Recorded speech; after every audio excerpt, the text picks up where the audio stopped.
The first thing that I think can actually kill Wuthering Waves is actually the fans themselves. Now, let me give some context here. When you talk about the Wuthering Waves fandom, there are two major groups of people you're going to talk about. You're going to talk about the people who have come from Kuro Games' previous game, PGR, and then you're going to talk about the Genshin Impact players. Now, the main advantage that we have is that we now have a large majority of people, especially from the Genshin side, who want to try Wuthering Waves out, because a lot of people assume that Wuthering Waves isn't going to get endgame content. And because of that, they're very unhappy with Genshin Impact and they want Wuthering Waves to now fill in that gap that Genshin Impact has left. And for PGR players, they want to play Wuthering Waves because of how good the combat is and because it's very free to play friendly. But because of these wants that the fans have, it's led to people having unrealistic expectations for this game. Now, if you watch my previous video, you will see that I talked about the things that fans want from Wuthering Waves. And one of the things that people kept on ragging about all the time were the gacha rates. And most of the people who are talking about the gacha in the game are people who have come from PGR.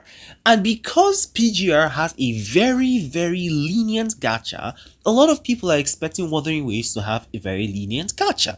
And I keep saying it that it's not going to happen. Like, that is very, very unlikely to happen, because Wuthering Waves needs to make more money than PGR does. And another thing that a lot of PGR players don't seem to realize is most of these games, these open world games and all of that, you don't need to have every single character in order to do well. You just need a few characters and then you build those characters well enough so you can be able to clear the content that is available in the game. It seems like as though the people who come from PGR just want to be able to get every character that they want for free in the game.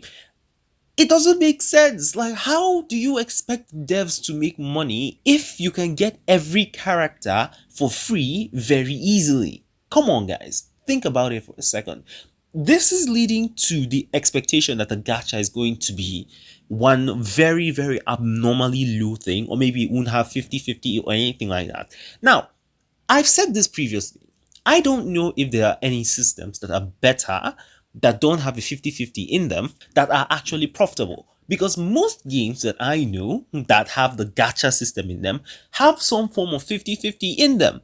PUBG Mobile has a 50-50 system in it. Fortnite most probably has a 50-50 system in it. Genshin Impact has a 50-50 system in it. And these games are financially successful. There is a reason why almost every game that comes out these days has some form of a 50-50 in it. Like, it's successful. It works. What do you expect to happen? I don't know how else to say this to the PGR fans. And that's talking about the PGR fans. Let's get to the Genshin Impact fans. Most of them only care about the endgame content in the game. If there's no endgame, they are most probably going to quit. If the endgame content does not match up to their expectations, they are most probably going to quit. And this puts Kuro Games under a lot of pressure to deliver up to the standard that a lot of these people have. Now, personally, from all of the suggestions that I've seen from fans, their expectations are not too high. And I think these things are attainable. Kuro Games has a history with good combat, so there isn't much to worry about there. But Kuro Games is also working in new territory, which is the open world segment. They've never made an open world game before, and people don't seem to realize this, and that's why they keep on trying to put all of these expectations on Kuro Games. Give them some breathing room, guys. This is their first game. Allow them to make mistakes. Allow them to learn from those mistakes and improve upon the game. With the way most of the fans are going right now, it's very, very likely that if Kuro Games does not deliver something that they like on day one, they're going to quit and they will never come back. And they will tell everybody that this game is trash and all of that. And it doesn't make sense. It shouldn't be the case. So, to both Wuthering Waves and PGR fans, I have to tell you guys, reduce your expectations. There's a saying that goes, expectations are the robbers of joy. If you keep on raising your expectations very, very high, you're going to get disappointed in the end. To bring down your expectations, expect the most basic of things. I don't think I've said this enough, but I'll leave it at that and let's get to the second point. The second thing I want to talk about is not going to help me escape the allegations of piling very high expectations on Wuthering Waves, but I think this is a problem that I need to talk about because it's going to affect content creators the most. Now, when these creators stream this game, they're going to most probably be streaming exclusively only Wuthering Waves, and they're going to be doing so for 3, 4, or more hours.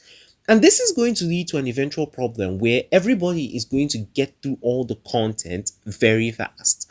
Like, if you're going to be streaming Wuthering Waves for 3 hours every day, you're going to get through the content very quickly. A casual player may not play the game for as long. They play for 1 hour every 2 days, every 3 days, every 4 days. It's like the amount of time it will take for a content creator to get through their game is much faster than a casual player. And because of this, it's going to lead to an eventual stage where content creators will get stuck in the loop of either building a character and going to the end game content, combat related end game content, or they're just going to be stuck with only the combat end game content. And it's funny because another content creator actually pointed out this little bit of a problem. Chaotic in his video pointed out that the open world doesn't seem to have a lot of things that people can do. And I agree with him here. And here's what I actually want Wuthering Waves to actually try to do. I don't know if they can do it, but I would really like them to try. I want them to make their open world sort of trick players into giving themselves a goal to accomplish. Now, this kind of a thing is sort of what has revitalized Genshin Impact in a way.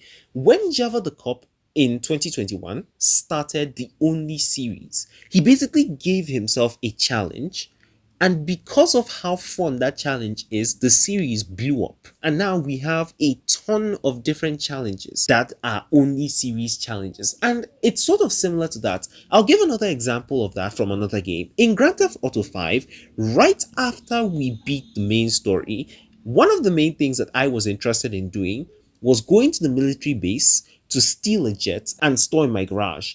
And I attempted this over and over and over and over and over, and I failed multiple times. But then when I finally got to doing it, it was very, very enjoyable for me. Now, I want Wuthering Waves to give people the ability to be able to sort of trick themselves into doing something and then having so much fun doing that thing that they don't notice that there is content drought. This sort of melts into another thing, which was the co-op content. Now, when it comes to co-op, I have been avoiding that topic because I knew that CBT 1 was not focused on co-op. The co-op in CBT 1 was janky AF. But I would really like to see a feature like voice chat and other features that will sort of make it easier for you to communicate with friends. Because one thing that makes content creation for a game very easy is banter between two content creators who are friends. Poking fun at each other and having fun is something that a lot of people will be interested in watching, even if they're just running around the open world discussing. It's really something that could be fun to watch, and I really would want to see them add some co-op endgame content that is not time limited. And that's really what I wanted to say. I wanted to point out the fact that rushing through the game is not going to help. And I would really like to tell content creators to try to find a way to balance things out. If you're going to stream the game, don't play exclusively only Wuthering Waves for so long. Vary your content out so you can actually drag out the content for as much as possible. I know it's going to be very hard because when it comes to the content creation world, it's whoever comes first is most probably going to get the most views unless that person has a very, very devoted subscriber base. So I understand that a lot of content creators are most probably going to fall into this trap, but I would really like to see if Kuro Games can at least try to help with this issue. But I would also advise the content creators not to expect Kuro Games to help out, and they should do their best to make this work out for themselves, because I don't want a case where a lot of content creators come out and start complaining that they are burnt out in the game. It's really not something I want to hear, and personally I wouldn't be happy to hear it. So I want to pass on a question to you guys.